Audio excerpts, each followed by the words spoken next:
ये एक निर्माण हो रहा है, थोड़ा इस निर्माण को दिखाइए।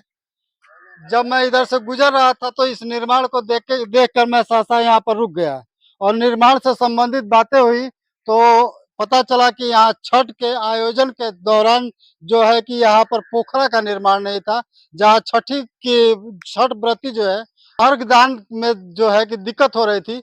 तो हम इन लोगों से जानने का प्रयास किया, आप हमारे थोड़ा साथ आते चाहिए ताकि आवाज भी आता चले। गाँव के हमारे साथ जो है कि एक युवा है, क्या नाम है आपका? मंटू कुमार शाह। आप ग्राम सभा के प्रधान प्रतिनिधि भी है जी। तो ये क्या निर्माण हो रहा है, थोड़ा बताइए। ये छठ घाट के लिए अर्घ देने के लिए पोखरा का छठ घाट का धोबी घाट का निर्माण हो रहा है। पहले ये छठ ये व्यवस्थाएं नहीं थी ना, आज मतलब 20 साल से अधूरा पड़ा था। हाँ। फिर सब लोग वर्षों से अधूरा पड़ा था तो फिर सब लोग बोले कि यहाँ पे पोखरा नहीं है। वर्षों से अधूरा पड़ा था कि यहाँ था ही नहीं? था ही नहीं। हाँ, सब लोग तो ऐसे बताइए, वो दिक्कत होती थी अर्घ दिलवाने में, औरतों को लोग पानी काटते थे और बाल्टी से डाल डाल के बनाते, इसीलिए पोखरा का व्यवस्था करा दिया गया है। तो ये पोखरा है जी। ये, और छठ थोड़ा दिखाइए। इस पेड़ ये जो पेड़ है, ये वृक्ष जो है ये कैसा वृक्ष है? ये लोग 100 वर्ष पुराना ब्रह्म बाबा का स्थान है। सैकड़ों वर्ष पुराना। हाँ। आप लोग के जन्म से बहुत पहले की बात बहुत है। पहले से। जी, आइए आप हमारे साथ। जी। और ये भी जो लग बना है छठ घाट पे जो इंटरलॉकिंग हुआ है जी, ये भी हम ही लोग करवाए हैं। तो ये ग्राम सभा का छठ है और छठ के बगल में जो है ये वृक्ष जो दिख रहा है, ये सैकड़ों साल पुराना यह वृक्ष बताया जा रहा है और यहाँ लोगों की आस्था है, ब्रह्म स्थान के रूप में आस्था है। और भी यहाँ युवा जुटे हुए हैं और इन सब चीजें इस निर्माण को दिखा रहे हैं। तो ये जो निर्माण हुआ है जी, लगभग कितने की लागत से ये लग गई? लगभग भैया अभी तक इसमें लगभग 1.25 लाख रुपया लग गया है। 1.25 लाख तक हाँ, इसमें अपने आपने पास इन्वेस्ट से। किया, अपने जी। पास से इसको जी, इन्वेस्ट जी, करके बनवा जी, रहे हैं जी। ताकि महिलाएं जो है कि इस आस्था के पर्व को जो है कि मना सकें। जी जी। इस गांव के प्रधान कौन है?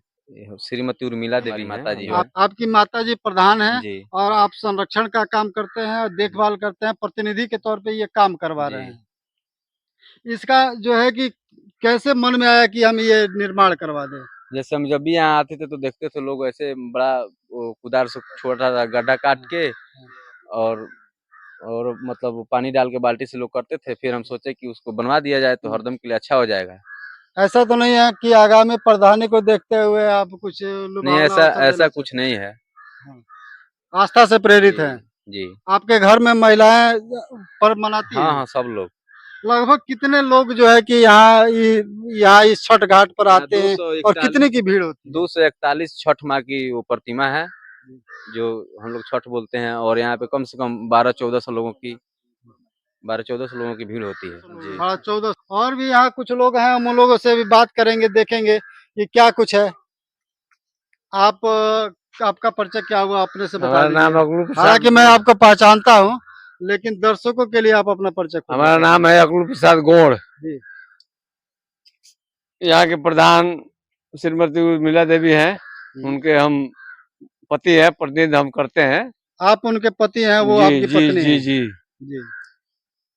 और बताइए क्या पूछना है आपको हमसे, उसको उस बात को हम बताएंगे आपसे।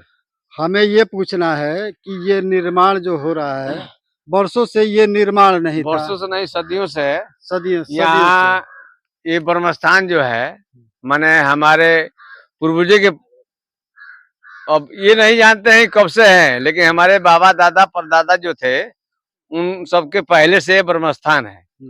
और ब्रह्म स्थान के पास 2-4 छठ माता का प्रतिमा था, लेकिन आज के डेट में बहुत ज्यादा संख्या में प्रतिमा है जो जैसे बनाया जाता है शिशोभता छठ घाट।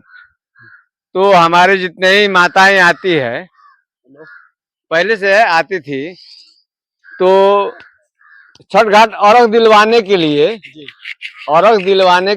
घाट नहीं था। जैसे मान लीजिए कि इस साल इतना बारिश हुआ है, एक दिन में जैसे बारिश हुआ है तो यहाँ तक पानी लग चुका था। तो हमारे माताओं का मैंने श्रद्धा ये था कि यहाँ छठ घाट नहीं है और कैसे दे। एक बात मैं आपसे बता रहा हूँ कि पिछले साल, पहले हमारी एक और बात जी जी बताएं। लोक आस्था का ये पर्व छठ पर्व माना जाता है जी। और लोक आस्था के पर्व में आपके गांव में सदियों से ये पोखरा नहीं था, नहीं तो था। इसको जिम्मेदार किसको मानते हैं आप? अब जिम्मेदार किसको माने हैं? आप मान लीजिए पिछले 5 साल से 10 साल से आप प्रधानी कर रहे होंगे, जी जी जी। हमें बहुत कुछ पता नहीं है। तो और ये आप बता रहे हैं कि सदियों से यहाँ पोखरा नहीं है, सदियों से लोक आस्था का पर्व ये छठ मनाया जाता रहा है। ये वृक्ष ब्रह्म स्थान है, बहुत रमणीय स्थान है। थोड़ा इस स्थान को दिखाइए, कितना रमणीय है। और बताया जाता है कि गर्मी, आप ही बता रहे थे, जब गर्मी का समय आता है तो यहाँ गांव के तमाम लोग आते हैं। यहाँ हमेशा जी दोपहरिया के धूप में 50 लोग यहाँ रहते हैं जी छां लेने के लिए। जी और रही छठ माता की बात, छठ घाट की बात, तो पहले मैंने हमारे जैसे हम 1995 में प्रधान हुआ करते थे, तो इतना ये छठ माता का स्थान नहीं था, कम था, कम था। जो सिर शोभता का जी जी जी जी जी।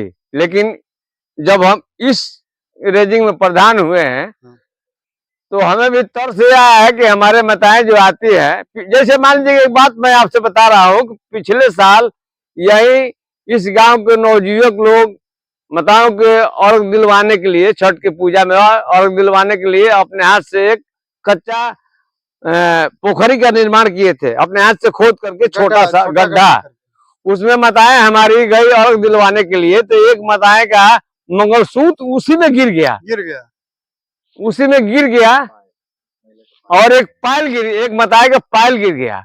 तो ढूंढने में 2 दिन लगा, उसके बाद वो मंगलसूत्र भी मिला और पायल भी मिला। तो ये सब बात हम सुनते आ रहे थे।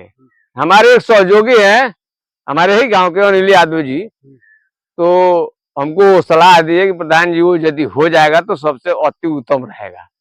हमने अपने बालक से कहा कि ठीक है, अरे पैसा अपना लगेगा, मिलेगा नहीं मिलेगा, तो हम लोग का तो लास्ट रेजिंग है।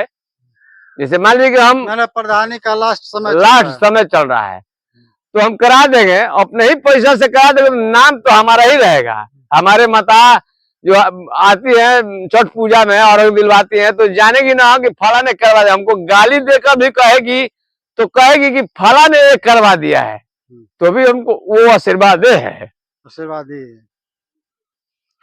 तो ये सब चीजें हैं, वो यहाँ छठ पर्व मनाया जाता है, लोक आस्था का पर्व मनाया जाता है। और यहाँ सैकड़ों की संख्या में महिलाएं आती हैं और अर्घ देने की व्यवस्था नहीं थी।